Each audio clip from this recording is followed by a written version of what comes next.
예. 그래서 예루살렘에 올라가서 이 사건을 보고 사람들이 놀라가지고 이제 예수님을 영접했다 이렇게 되어 있습니다. 자, 4번. 갈릴리 가나에 다시가심을 하나님께서 교훈하고자 하신 뜻이 있을까? 지금 이게 1번, 2번 얘기하면 내용이 이게 질문이 중복되죠? 예, 그래서 여기에 대해서 또 혹시 또 준비한 거 있어요? 그 46절을 보면 예수께서 다시 갈릴리 가나에 이르시니 그래서요. 다시 가셨다는 거죠. 전에 물로 포도주를 만드신 곳이라 왕의 신하가 있어 그의 아들이 가버나움에서 병들었더니 그랬고 54절을 또 보시면 이것은 예수께서 유대에서 갈릴리로 오신 후에 행하신 두 번째 표적이니라 그랬어요. 그래서 가나 혼인 잔치집의 첫 번째 표적은 초림 예수님을 말하고자 하는 것이고 지금 이 두 번째 표적은 지금 예수님이 자기 고향에 두 번째로 가신 그 이야기인데 재림이죠. 즉 자기 땅 자기 백성에게 두 번째 이제 찾아오신 거예요. 그래서 요한복음 1장에서 예수님이 자기 땅 자기 백성에게 생명의 빛 참빛으로 그 참빛을 가지고 이렇게 왔었지만 자기 백성들이 영접하지 않았다고 했고 그런데 이제 두 번째 다시 갈릴리로 오셨을 때는 원래는 자기 고향에서는 높임을 받을 수가 존경을 받을 수가 없는 것인데 두 번째 오니까 존경을 받을 수 있게 됐다는 거죠. 영접을 했다는 거죠. 사람들이. 근데 예수님이 지금 오시는 이렇게 예수님이 오시는 목적은 자기 땅 자기 백성들의 희년을 가지고 와서 당신 자신에게로 다시 돌아오게끔 그렇게 만들기 위함이잖아요.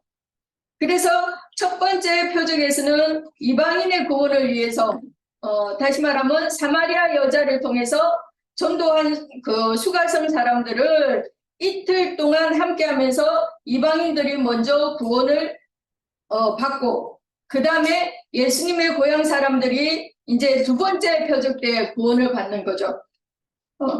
이 말은 이제 구약 4,000년의 때가 끝나면 이방인들이 먼저 2,000년 동안 이틀 동안의 구원을 받고 그 다음에 주님이 두 번째 재림을 하시면 이스라엘 12지파가 구원을 얻는 시대가 또 온다는 것을 예표적으로 이제 보여주는 그런 말씀이죠.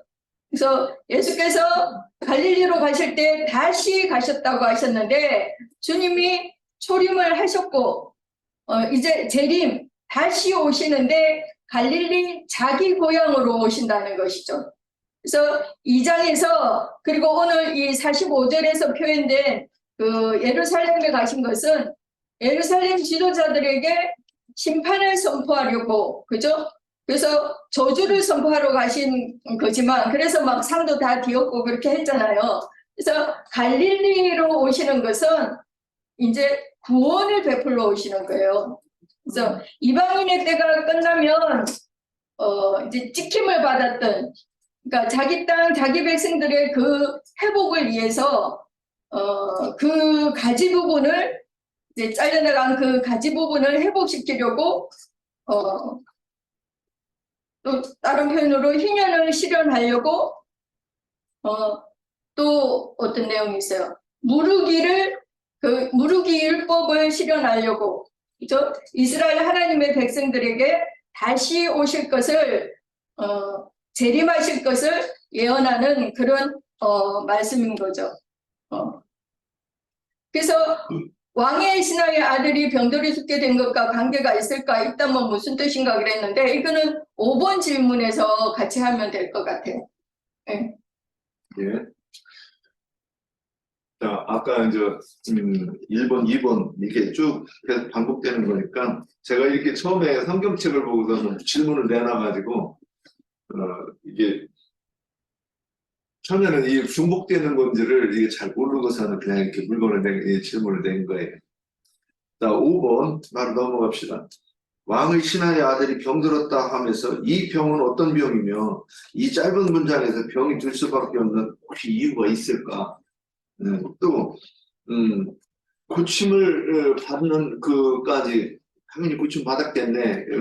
이렇게 생각할 수 있는 이유 이런 것들을 묵상하신 거 있으면 또 누가 얘기해 주세요.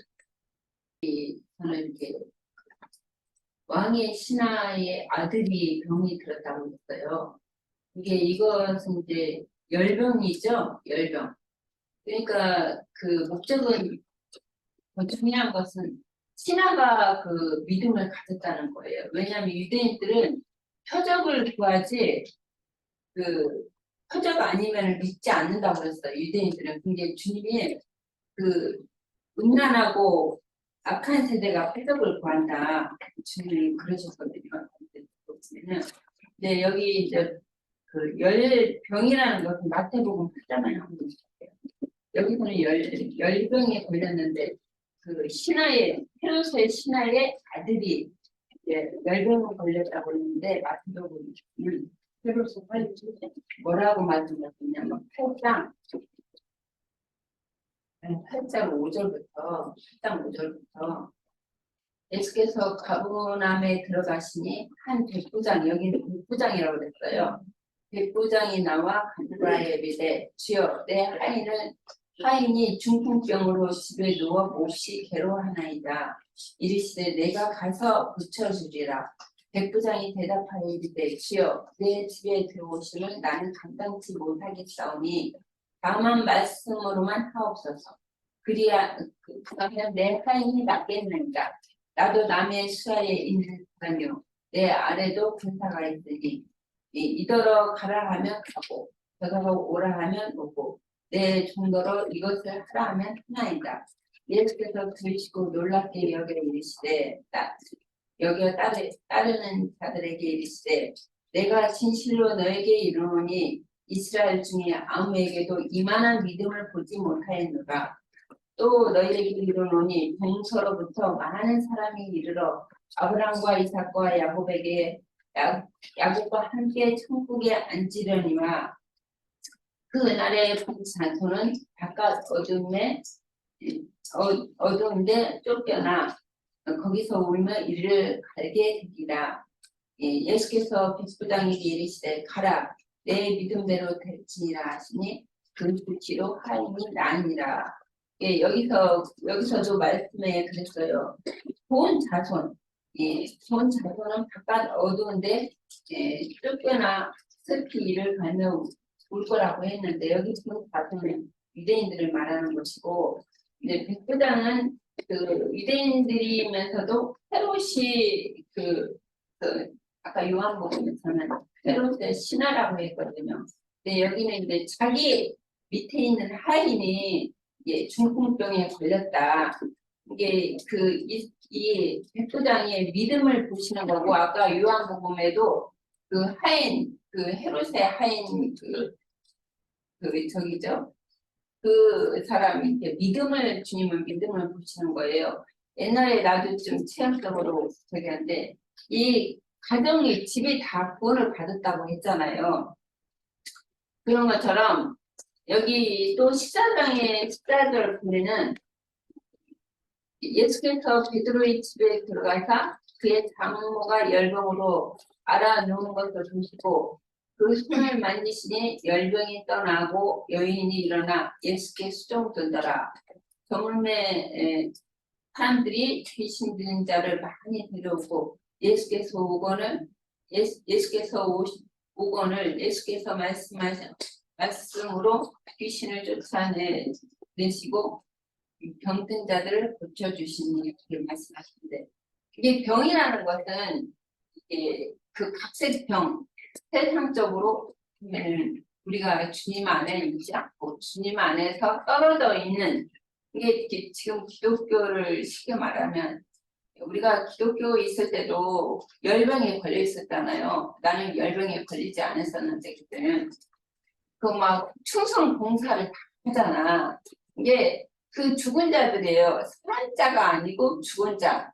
이게 기독교의 네, 지금 있는 사람들도 뭐 탄자가 있을, 끝난 사람도 있을 건데, 대부분 그때는 근데 우리 때만 해도 죽은 자들이 많았었어요. 죽은 자들이 뭐 열병에 걸려가지고 그 예배당 목사가 하라는 대로 뭐 다 충성 봉사를 하잖아요. 뭐 열심을 내는 거야. 열심을 내는 것은 이제 열병을 걸린 것이죠. 예, 여기서도 마태복음에서 보면은 그 베드로의 장모가 열병에 걸렸다고 그랬어요.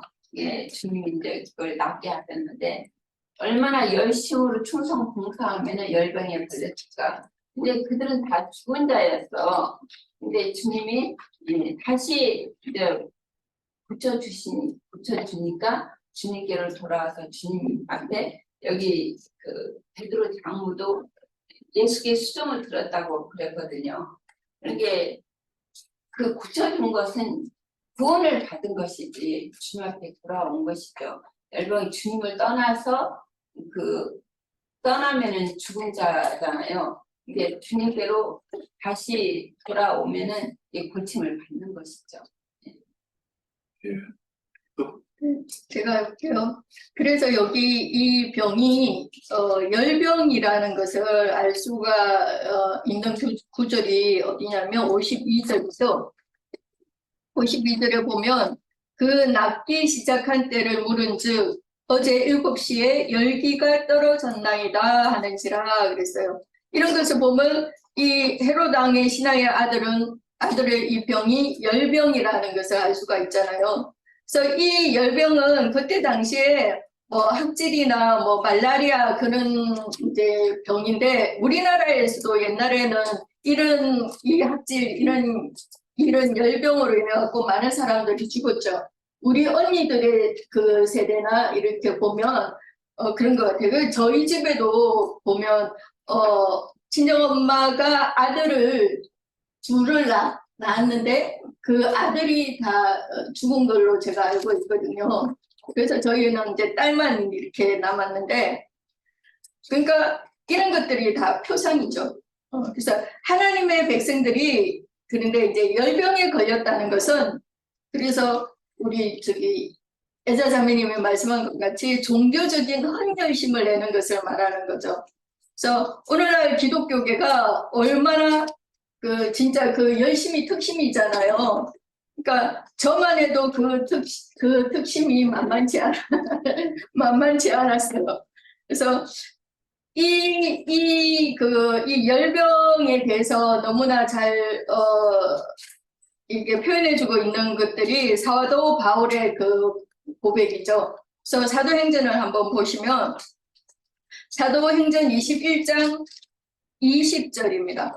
사도행전 21장 20절을 보면 그들이 듣고 하나님께 영광을 돌리고 바울들을 이르되 형제여 그대도 보는 바에 유대인 중에 믿는 자 수만 명이 있으니 다 율법의 열성을 가진 자라 그랬어요. 이 초대교회 사도시대에 예루살렘에 믿는 이들이 수만 명이 있었는데 그들이 다 율법의 열성을 가진 자라고 그랬어요. 그래서 이들은 실제로는 자칭 유대인에 속한 그 율법의 믿음이 있는 자들이지 진짜 이 진짜 믿음은 뭔지도 모르는 자들이죠, 사실은. 그래서 참 믿음의 열심을 가진 자들이 아니라 그런 쭉정이들이라는 거죠. 그래서 사도행전 22장도 한번 보시면 1절에서부터 제가 5절까지를 읽어볼게요. 사도 바울이 사울이었을 때 한 짓이잖아요.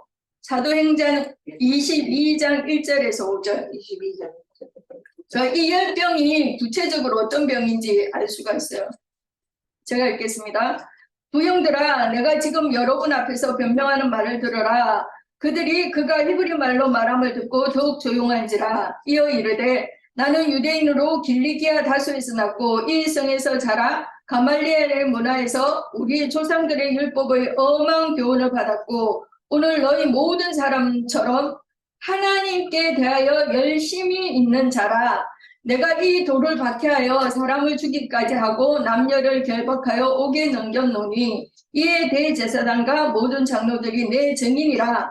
또 내가 그들에게 다메섹 형제들에게 가는 공문을 받아가지고 거기 있는 자들도 결박하여 예루살렘으로 끌어다가 형벌 받게 하려고 가더니 그랬어요. 예수를 믿는 믿음의 도라고 이렇게 말을 하면서 하나님께 자기네들은 나름 충성한다고 하고 그저 하나님의 율법을 지키느라고 이 사도 바울은 사람을 죽이기까지 했다고 했는데 우리가 잘 알린 스데반을 죽였잖아요. 그래서 빌립보서 한번 3장 4절 6절도 한번 보겠습니다. 빌립보서 3장 4절 6절. 그러나 나도 육체를 신뢰할 만하며 만일 누구든지 다른 이가 육체를 신뢰할 것이 있는 줄로 생각하면 나는 더욱 그러하리니 나는 8일 만에 할례를 받고 이스라엘 족속이요 베냐민 지파요 히브리인 중에 히브리인이요 율법으로는 바리새인이요 열심으로는 교회를 박해하고 율법의 의로는 흠이 없는 자라 하겠어요. 사도 바울의 이 고백은 이스라엘의 열병이 무언가를 너무나 잘 설명해 주고 있잖아요. 이 열병의 영적인 뜻은 이 혈과 육에 있는 이 혼이 인간적인 의와 선을 행하려고 그런 종교적인 열심을 내는 그런 신앙을 상징하는 거죠. 그래서 뭐 노숙자들을 위해서 뭐 바퍼 사역을 한다, 뭐 교도소 사역을 한다, 뭐 선교 사역을 한다, 뭐 워십으로 또 뭐 사역을 한다, 꽃꽂이 봉사를 한다, 뭐 기도 모임이다, 뭐 등등의 얼마나 열심히입니까 사람들이.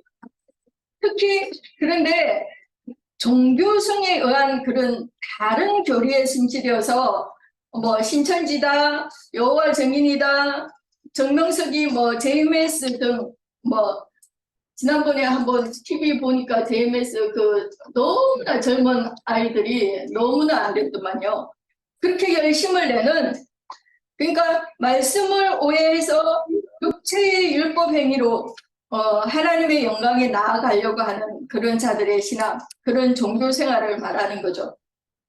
그들의 그 열심이 교회 시대 전 기간 동안도 오히려 인자 예수를 배척하고 죽였을 뿐만이 아니라 그 후로도 사도들과 또 참으로 믿는 이들의 믿는 자들의 그 증거를 배척하고 죽이고 해서 믿는 이들의 충만의 수를 채우게 하는 그런 자들이잖아요. 그런 것들이 열병에 걸려서 그런 짓을 한다는 거죠. 아까도 제가 잠깐 말씀을 드렸지만 나는 누구보다도 열병을 심하게 알았던 사람이라고 할 수 있어요. 그 어떤 것도 대충 하지 않았어요. 전도면 전도, 뭐 기도면 기도. 하여튼 사도 바울처럼 공문을 받아서 목사가 되기까지 진짜 이 참신리에 대한 말씀이 무지해가지고 하나님을 크게 오해해서 열병도 심하게 앓은 경우죠. 그래서 우리의 신앙은 이제 이 육체의 율법을 행하는 것이 아니고 믿음의 법을 우리가 행할 수 있도록, 그죠? 그렇게 우리가 신앙을 바로 잡아줄 수 있는 그런 전도자로서 이제 우리가 이 남은 교회 생활을 잘 마무리해야 되지 않나 그렇게 생각을 합니다. 네. 그런데 열병이 거의 다 열병이 걸렸어요. 저도 열병이 많이 걸렸고 했는데 이 마태복음 그 8장 19절에서 이 몇 절 보니까 한 서기관이 나와 예수께로 아뢰되 선생님이 어디로 가시든지 저는 따르리이다. 그러니까 예수께서 하신 말씀이 이르시되 여우도 굴이 있고 공중에 새도 거처가 있으되 인자는 머리 둘 곳이 없다 하시더라 그랬어요. 제자 중에 또 한 사람이 이르되 주여 내가 먼저 가서 내 아버지를 장사하게 허락하옵소서. 예수께서 이르시되 죽은 자들이 그들의 죽은 자들을 장사하게 하고 너는 나를 따르라 하시니라. 근데 이 말씀에서 정말 열병이 아무리 많아서 그냥 그 서로 목사님한테 인정받으려고 했고 성도들한테 인정받으려고 열병을 많이 함으로 인해서 권사직분도 받고 장로직분도 받고 그래요. 그런데 여기 보면은 너무 옛날부터 이 말씀에 대해 이해를 못했는데 20절에 보니까 예수께서 이르시되 여우도 굴이 있고 공중의 새도 거처가 있으되 인자는 머리 들 곳이 없다 하셨어요. 아무리 열병을 내도 예수님의 그 머리 둘 곳이 없다는 그 말씀에 우리는 옛날에 열병을 내면서 이 말씀 이해를 못했잖아요. 그런데 아무리 정직하고 진실되게 산다 할지라도 예수님을 마음에 영접할 그 예수님이 거할 곳이 없다고 말씀하셨잖아요. 그래서 참 어떻게 하면 우리가 예수님이 우리 안에 편안하게 모셔드릴 수 있는가, 그걸 항상 염려하고 살아야 될 것 같아요. 그렇지 않나요? 예, 그게 염려하는 게 애통하는 것이고, 예수님이 들어오시려면, 그러니까 요즘에 제가 그런 얘기를 전도하면서도 많이 했는데, 말씀이 하나님이시라는 거 어떻게 생각하세요? 그러면 입을 안 열더라고요. 말씀이 하나님이시잖아요. 그러면 말씀을 그러니까 우리가 여기서 이 열병이라고 그러는 것도 말씀을 오해한 걸 말하는 거예요. 성경을. 그러니까 주야로 요한복음 5장 39절에서 너희가 성경에서 영생을 얻는 줄 생각하고 성경을 상고하거니와 이 성경이 내게 대해 말한 것이라 그랬잖아요. 그럼 성경을 연구해서 성령의 계시로 말씀을 깨달으면 주님이 내 속에 들어오는 거죠. 그래서 열병이 치료되는 거죠. 그리고 시편 1편에는 율법을 주야로 묵상하면 어떻게 돼요? 악인의 길을 쫓지 않고 죄인의 길에 서지 않을 수 있는 사람이 되는 거예요. 그건 주님이 내 속에 들어오신 거란 말이에요. 그게. 그래서 그러면 그렇지 않고 말씀에 근거하지 않고 그러니까 교회에서 우리가 지금 예전에 그 기독교에서 목사가 말씀이라고 이렇게 가르치지만 그 가르치는 것들이 성경 한 구절을 읽어놓고 사실 다른 얘기 하잖아요. 자기 얘기하는 거잖아요. 어떤 사람은 정치 얘기, 어떤 사람은 여행한 얘기, 어떤 사람은 그냥 거기서 수준 높은 사람이 어떤 사람이냐면 철학적인 그 바탕에서 성경을 읽은 사람들 설교가 제일 사람을 뿅하게 하는 거예요. 예전에 우리가 말씀을 몰랐으니까. 근데 지금 여기 와서 영과 생명의 말씀을 들으니까 그런 거 괜찮게 보이잖아요. 이제는. 이게 뭐냐, 열병이 치료되는 거라고 보이는 거죠. 그래서 여기서 열병이 걸린 것을 딱 뭐라고 표현한 거냐, 왕의 신하의 아들 그랬는데 당시에 왕이 누구였어요? 헤롯의 정체는 에돔 사람. 네, 이스라엘의 대적인 에돔 사람이잖아요. 왕이 에돔 사람이고 그의 신하의 아들 그랬는데 아까 마태복음 8장에서 인용한 그 말씀에서는 왕의 신하의 하인이라고 그렇게 돼 있어요. 그러니까 두 군데를 딱 연결해서 조합해서 보면 이것이 교회에서 목회자와 또는 거기에서 말씀을 듣는 교회를 이렇게 표현해서 이게 가르치는 자와, 그러니까 선지자라고 가르치는 거짓 선지자와 또 선지자의 증거하는 말씀으로 신앙생활하는 그 관계를 가지고 신하의 아들 이렇게 돼 있단 말이에요. 그러니까 아비도 거짓말쟁이고 선지자라고 하는 사람도 거짓 선지자고 하인도 신하의 하인도 그러니까 위서부터 잘못됐는데 그러니까 누구의 아비는 누구의 아들. 그래서 성경에서는 누구의 아들 이렇게 표현되어 있잖아요. 어떤 사람은 누구의 아비 이렇게도 표현되어 있어요. 그럼 그것이 뭐냐면 그 사람의 신앙의 축제를 밝히는 근거가 되는 거죠. 그래서 여기서 그러니까 헤롯의 신하의 아들이니까 그 신하의 왕은 마귀라고 얘기하는 거죠. 그래서 우리가 성경 한 구절 한 구절 읽으면서 해석이 되어야 된다는 거죠. 그래서 이 왕의 신하들과 병이 들어도 당연하죠. 우리도 예전에 이 별명들었던 상황에서 여기까지 와가지고 여기서 이제 고침을 받고 있는데 그 고침을 받는 거는 이 신하가 네 아들이 살아있다 하는 그 말을 믿었다고 그랬잖아요. 그 요 한 말을 요 단락에서도 우리가 많이 생각을 해봐야 되죠. 예수님이 말씀하시는 거예요. 네 아들이 살았다. 그러면 그 당시에 거기서도 예수님이 네 아들이 살았어 이렇게 얘기했을까?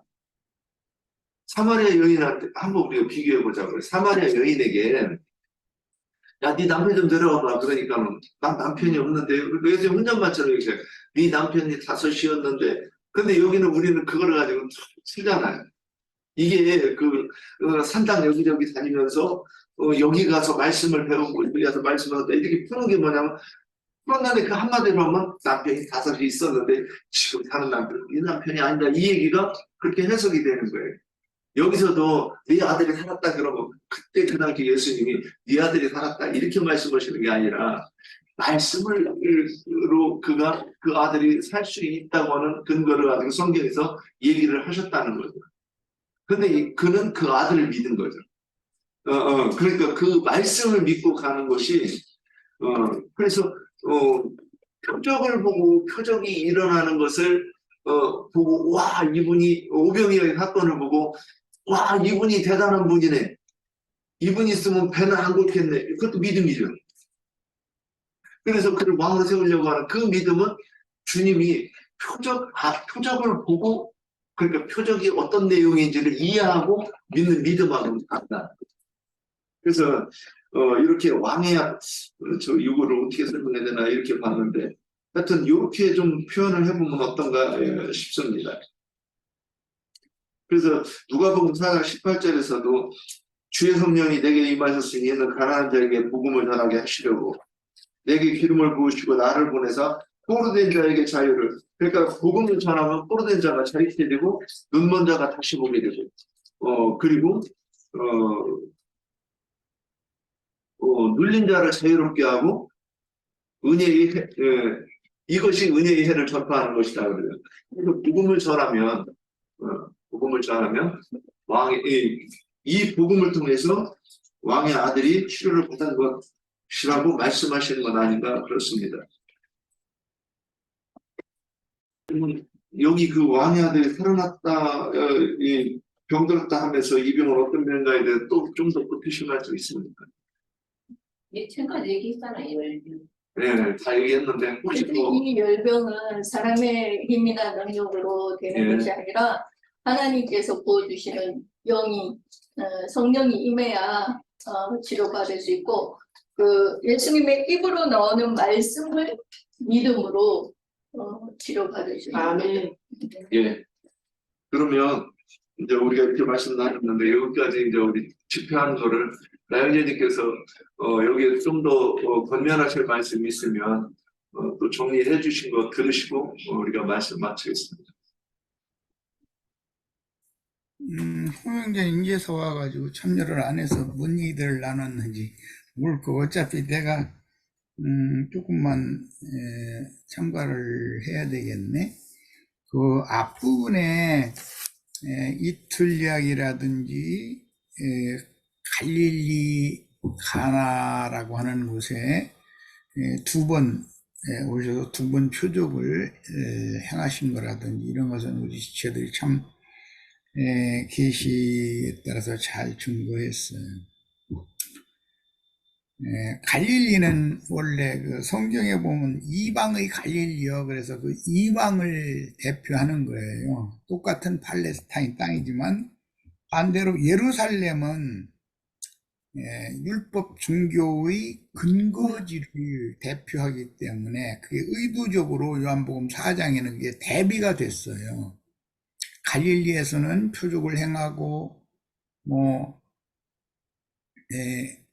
갈릴리에 다시 오셔서 다시 영접도 받고 이런 말씀이 나왔는데 예루살렘에 올라가셔서는 그 성전을 정화하는 그런 일을 하셨잖아요. 그게 요한복음 4장 이 마지막 단락에 이제 그 배경의 큰 중심이 되는 설명이고 그 다음에 열병 이야기가 나왔는데, 갈릴리 지역의 분봉왕은 우리 윤희계가 지적한 것처럼 이두메 사람 헤롯의 그 왕 노릇을 하도록 거기에 분봉왕으로 세움을 로마로부터 받았었고,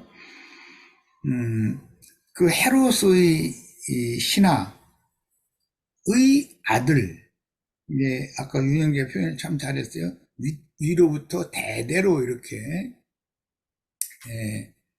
혼축케 하는 잔을 마신, 즉 그때 당시 유대교의 그 교리, 유대교의 영에 의해서 심취되어서 알지도 못하는 신에게 열심을 이제 내는 사람들, 그런 사람들을 다 열병 걸렸다 이렇게 표현을 했고, 반대되는 이제 사람들은 주님의 제자들인데 그 제자들의 심령이 주님의 말씀 또는 주님의 가르침, 주님의 영의 감동을 받은 영적인 사람들이죠. 혼적인 사람들과 영적인 사람들이 대비되고 있는 것이에요. 그런데 다른 교리에 이렇게 다른 영에 심취되어서 혼취한 유대 교인들, 형식상 믿는다 하지만 그들은 유대 교인들이지 믿는 사람들이 아니죠. 그런 사람들은 민수기에 보면 22장 이후 24장까지 이렇게 긴 장에서 그 모압 왕 발락의 사주를 받은 부돌 사람, 그 강변, 유브라데 강변의 부돌 사람 발람이라는 거짓 선지자 얘기가 나오죠. 그런데 거짓 선지자가 제 발로 걸어 다니는 것이 아니라 나귀를 타고 다녀요. 그걸 보면. 그런데 그 나귀가 말 못하는 무지한 짐승을 대표하는데, 그 발람 선지자, 거짓 선지자를 태우고 발노릇을 해주고 이제 다니는 사람이에요. 하인이고 종이죠. 그러니까 아까 우리 누가 그 얘기를 잠깐 했는데, 누가 그 얘기 했는가는 모르겠는데, 목사님 모시고 신방 갈 때 다니는 이제 권사님, 장로님, 돈풍에 있는 이제 여집사님들, 이런 분들이 다 열병 걸린 사람들이고 말 못하는 나귀들이에요. 그런데 하나님께서 발람을 막으니까 나귀 눈에는 그게 보였어요. 가면 안 된다라는 것이 나귀 눈에는 보인 거예요. 그랬는데 발람의 눈에는 그게 하나님이 막고 서 있는 것이 안 보여요. 그러니까 나귀가 안 가니까, 발람 선지자가 나귀를 3번인가를 때렸다고 이렇게 돼 있어요. 네가 왜 나를 때리냐? 당신 주인으로 내가 섬기면서 불순종한 적이 한 번이나 있었더니 해가면서 막 나귀가 입이 터져가지고서 말을 하는 거예요. 너무 재밌어. 그러니까 발람 선지자는 나귀만 또 묻어죠. 세상 교계에 유명하다는 그 목사님들, 거짓 선지자들은 나귀는 하나님께서 가라고 하시는지 막는지 그걸 보는데, 발람 선지자는 그냥 돈에 눈이 멀다 보니까 발락에게 꽤는 말이 있었기 때문에 보이는 게 없는 거예요. 하나님 막는 것도 안 보이니까 나귀를 그냥 채찍으로 이렇게 때렸다고 그랬는데, 우리 형제 자매님들도 목사님들한테 아마 채찍 맞아본 적이 있을 거예요. 그런데 그러면 이제 그 말 못하는 무지한 나귀가 입이 열리기 시작하는 거예요. 그래가지고 이제 그다음부터는 그 목사하고는 이제 완전히 영 이별이 되는 거지. 그런데 그런 과정이 있어야 돼. 그래야 성경이 이게 이런 말이구나 라는 것을 이해를 하는 계시를 받을 수 있는 거예요. 그래서 혼취한 그런 열병에 걸린 상태에서 치료를 받으면 주의 성령에 의해서 심령이 영적 감동을 받게 되기 때문에 하나님의 인도를 바로 따라가는 사람으로 바꿔줄 수가 있죠. 우리들 다 그런 축복이 임하기를 바랍니다. 이 정도에서 마칩니다. 아멘. 예, 감사합니다. 자, 이거로 오늘 집회를 마치겠습니다. 수고하셨습니다.